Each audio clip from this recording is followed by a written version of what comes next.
Le gouvernement canadien, sous l'influence du régime sioniste, ne cesse de formuler des accusations sans fondement à l'encontre de la République islamique d'Iran, qu'il accuse de violation des droits de l'homme et de soutien au terrorisme. Et ces allégations interviennent alors que le Comité des droits de l'homme de l'ONU a tout récemment dressé un bilan noir du Canada en matière des droits de l'homme.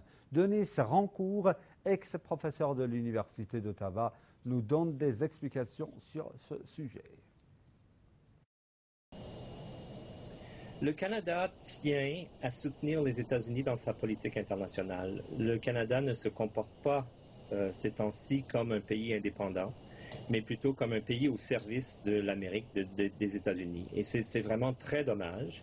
Et je trouve que les opinions exprimées par le Canada ces années-ci sont absolument injustes et je dirais même c'est dégoûtant de voir à quel point il y a une distorsion de la réalité et à quel point ce ne sont que des mots pour promouvoir un certain agenda et c'est un agenda d'intimidation et qui ouvre la possibilité à la guerre.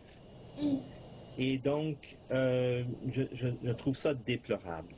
Oui, et je peux dire que beaucoup de Canadiens ne sont pas d'accord avec cette position irresponsable et contre les droits de la personne, contre le droit international qu'a le gouvernement canadien ces dernières années.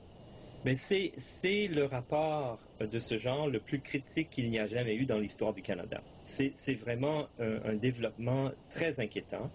Et on parle dans ce rapport des abus très sérieux au Canada par rapport aux droits des aborigènes, par exemple, aux droits des femmes aborigènes en particulier. Il y a plus de 1000 femmes qui ont été disparues au Canada et le gouvernement refuse de faire une enquête publique à ce sujet.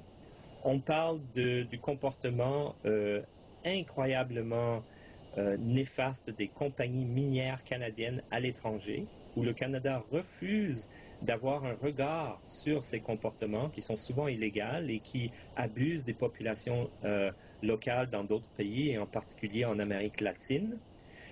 Donc, il y a dans ce rapport comme ça des gros problèmes. Il y a aussi tout le problème de la surveillance. Le gouvernement fait une surveillance intense de ses propres citoyens et veut accroître cette surveillance et met en place des lois qui sont contre, par exemple, les ententes internationales sur les droits politiques et les droits civils.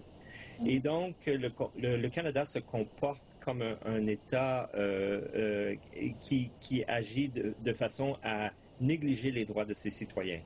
Et c'est vraiment un développement c'est un problème qui est plus important maintenant qu'il n'a jamais été dans le passé.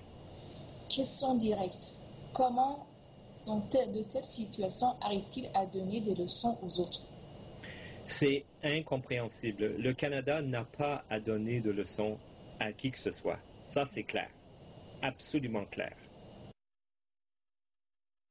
Bon, c'était un ancien, si vous voulez, professeur à l'Université d'Ottawa qui nous a donné son avis sur la situation des droits de l'homme au Canada. Restez avec nous, on va se retrouver dans quelques minutes pour la revue de presse ce soir.